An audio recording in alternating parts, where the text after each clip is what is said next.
Hello, friends. Mary here with Boomers Blooming. I hope you're having a great day. You're enjoying yourself, whatever it is that you're doing. We're coming up on the holidays. We're just a few days from Thanksgiving, and then we'll be into Christmas and New Year's Eve. I can remember back when we used to cook, and I don't cook it anymore.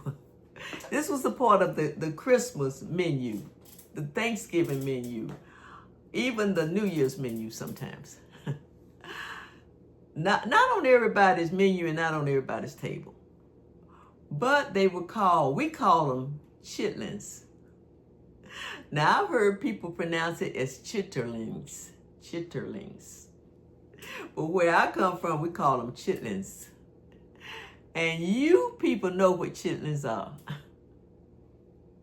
So back years ago, my mom used to cook Chitterlings, and a lot of her friends they were a staple.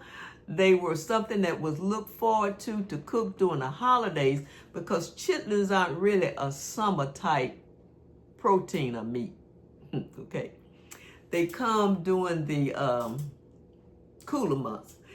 I thought about this because I was in Walmart the other day, and they had a great big bin of Chitterlings, however you pronounce it. And I looked over there and I thought, I used to cook those. Now, I've been married twice. My first husband loved those. So he was always saying, Mary, this time of year, well, when you gonna cook some Chitterlings? And I hated to clean those things because, I would spend all day cleaning 10 pounds of those. All day long. And then I cleaned away so much of them, by the time I finished cleaning them, I just had a little tiny pile. Now, back then, people used to stretch them with what they call hog maws. And I think that's the pig's stomach, hog maws. They would take and put the Chitterlings on, and they would add hog maws to stretch them out. Well, with my first husband, he loved Chitterlings because when we would go to his parents' house during the holidays, his mom always cooked them, and they always had them. So I would cook them. Now, my second husband made me promise that I would never, ever in life bring a pack of Chitterlings in that house, let alone cook them. He hated them. Never ate one. So he said, Mary, promise me you will never, ever bring a pack of Chitterlings in this house. And I didn't. So after I married my second husband, I kind of got away from it. Now, we used to go to my brother's house for Thanksgiving a lot of years. And my younger brother, who was 18 months younger than me, loved Chitterlings. And I'm just going to say Chitterlings because that's what we call them. His wife's sister would always cook him a batch of Chitterlings. And he would, at that time, not eat anybody's Chitterlings but his wife's sister. Because he knew she really cleaned those Chitterlings and she knew how to cook them and season them. So she would come over for the Thanksgiving dinner or the Christmas dinner, and she'd have this little container, and she'd give it to my brother on the slide, and he'd take it downstairs and put it in the freezer the refrigerator. He had a refrigerator downstairs. He would take them Chitterlings and take them straight down to the refrigerator in the basement because he didn't want anybody to ask for them, and he didn't want to share them. Now, I used to eat Chitterlings, and so I would say, hey, can I have, oh, no. I said, well, can I, no. Because he loved them. He loved her Chitterlings. Now, I remember one time my husband and I were, it was my first husband. We were invited to Thanksgiving dinner to some friend's house. And this was a young couple because we were young too. And she had made some Chitterlings, I guess for the first time. So she had set the table up so nice, everything looked so nice and neat and everything. And then she brought in the bowl of Chitterlings, and and we got some, and my husband got some, and the rest of us who ate them, we got some. So as I was As I was eating them, I came up on a crunch. And you guys know what a crunch is.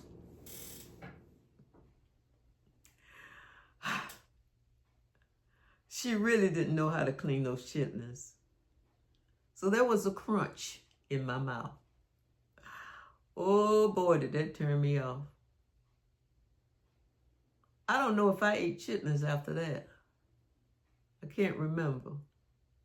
Because over the years, I lost taste for chitlins. Especially after cleaning them so many years. And especially dwelling on what chitlins really are, the intestines of the pig. A lot of people used to frown on that. So over time, I kind of got away from eating those. But you know what I found out today? Those chitlins at Walmart, those things are very high. And I also found out they have become a delicacy. I never could really say that word. Over the years, chitlins have really gone up in price and they have become a delicacy. Meaning they're no longer viewed as they used to be when we were coming up, as scraps, really. People actually prepare these and they serve these and people look forward to them as a delicacy. Let's see, what's the other word I might want to use? They're special, you know. They're specialty. I use that word. Chitlins have become a specialty. And they've gone up in price. And they are not just served at the table of just average people or poor people. They're served at the table of rich people because they become known for that, you know, for being a special entree. They're known for that as a delicacy. Specialty specialty. See, when I talk about chitlins, I can barely get it out. They become a specialty dish, even among rich people today. And they are high.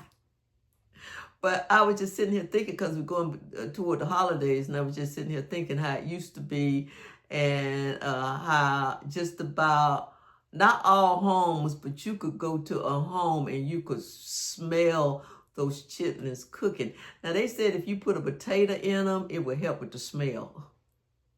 Boy, I tell you. Like I said, I've gotten away from eating them. Now, that's all right if you still eat them. Nothing wrong with them, because I used to eat them. Nothing at all. So, it just brought to mind when I saw them up at Walmart, and, you know, the big tubs. And now they come in these big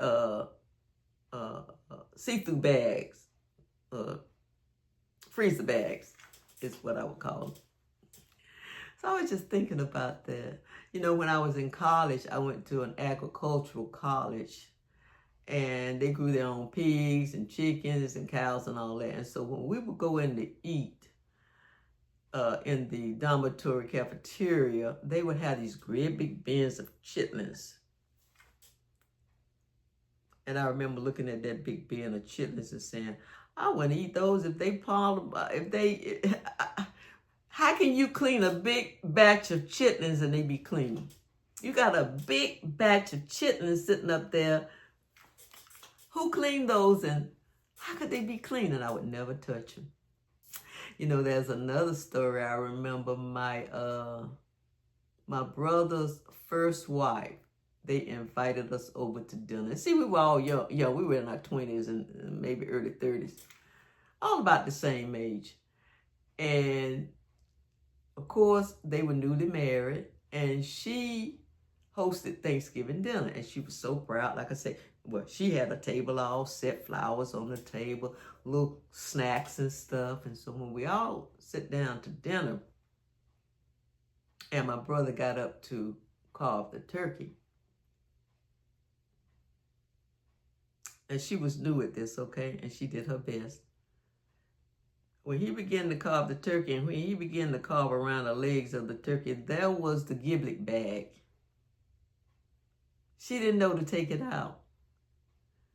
She didn't know to wash the inside of the turkey, so she roasted that turkey with the giblet bag inside. You know, the liver, the giblets, the neck, all in that little bag that you pull out, and then you wash the inside of the turkey. She didn't know to do that. And so when he cut into that, there was a hush that went over the table because we all saw it. But none of us said anything because we didn't want to embarrass her.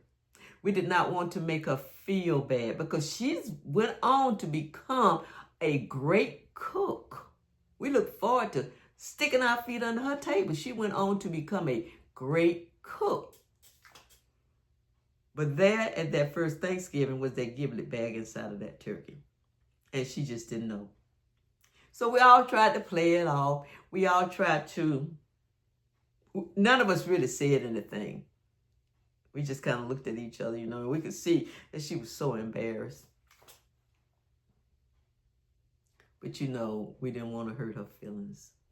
So there are people today, new cooks that are cooking their Thanksgiving dinners for the first time, and they're inviting over in-laws and friends and family.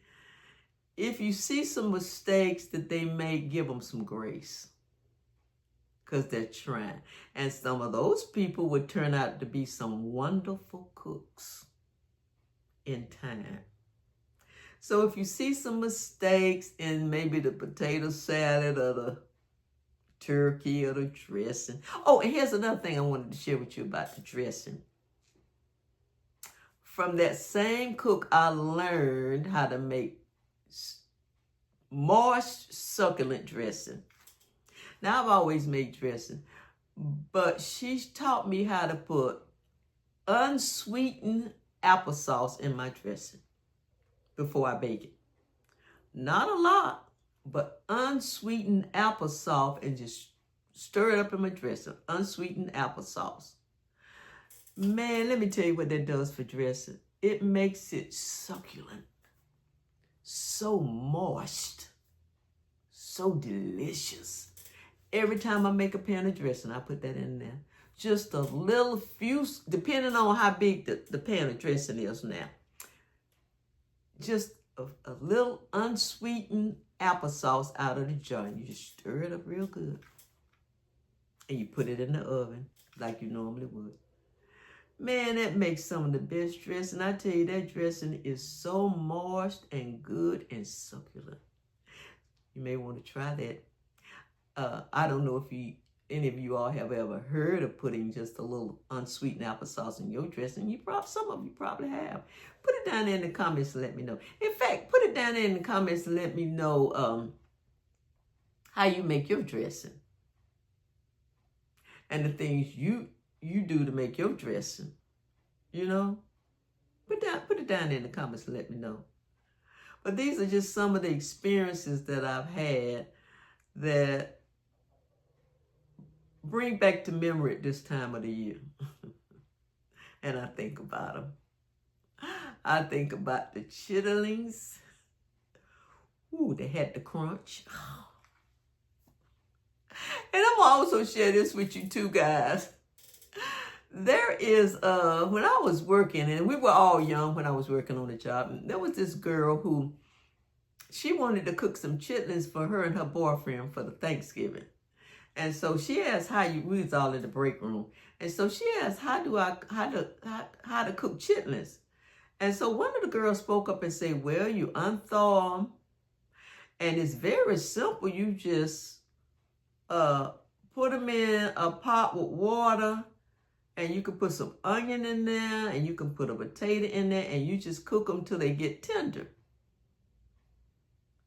Well, after Thanksgiving, when we got back from the holiday, the girl who actually cooked those chitlins said,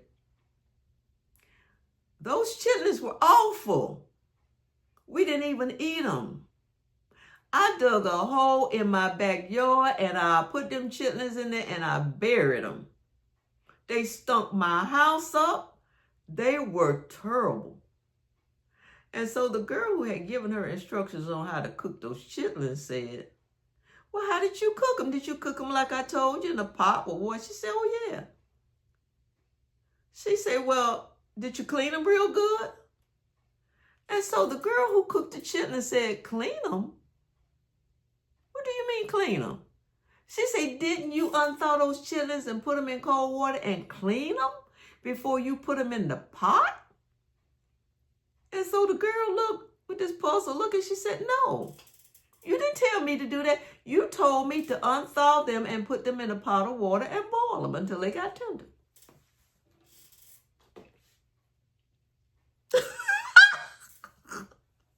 Hello? She didn't know to clean them. The girl didn't go step by step and tell her that. And because she didn't know and it was her first time, she did exactly what she said. Put them in a pot of water and boil them until they got tender. And she said those things were so awful, she dug a hole in her backyard and buried them. Well, I'm sure she did. And buried them deep. And I don't know what she did about her house as far as to get that smell out of there.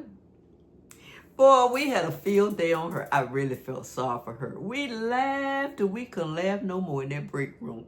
And then I thought we shouldn't be laughing. She felt so bad. But you know what? She laughed too. She laughed too. So friends, I'm going to let you all go. Those are just some of my stories. These are real stories. I don't make these up, man. These are real stories. And they come to me this time of year, and I have these memories, and I remember these things, and I get tickled. Even now, today, I get tickled over these stories. So I just wanted to share these with you. Happy Thanksgiving, happy holidays, happy Kwanzaa, whatever you call it. And are you going to cook a pot of chitlins, or do you call them chitterlings? Are you going to cook a pot? And if you do, put it down in the comments. Tell me how you cook them, even though I won't be cooking any, because I live alone and I'm not the only one. You know, I'm not going to eat chitlins, and so, you know. But they have become a delicacy, not just among everyday people, but among the rich. And when I heard that, I'm like, well, wow. Because I used to eat them. They used to be good with hot sauce and coleslaw. But when my second husband made me promise never ever to bring a chitlin in that house, I kind of stopped eating them. I love you guys. If you like my content, give me a thumbs up, please. And if you just like me, in the knowledge, the humor, the laughter, my laid-back personality, give me a subscription. Subscribe to my YouTube station, Boomers Blooming. I would appreciate it. It's absolutely free of charge. It just notifies you when I put another video out there.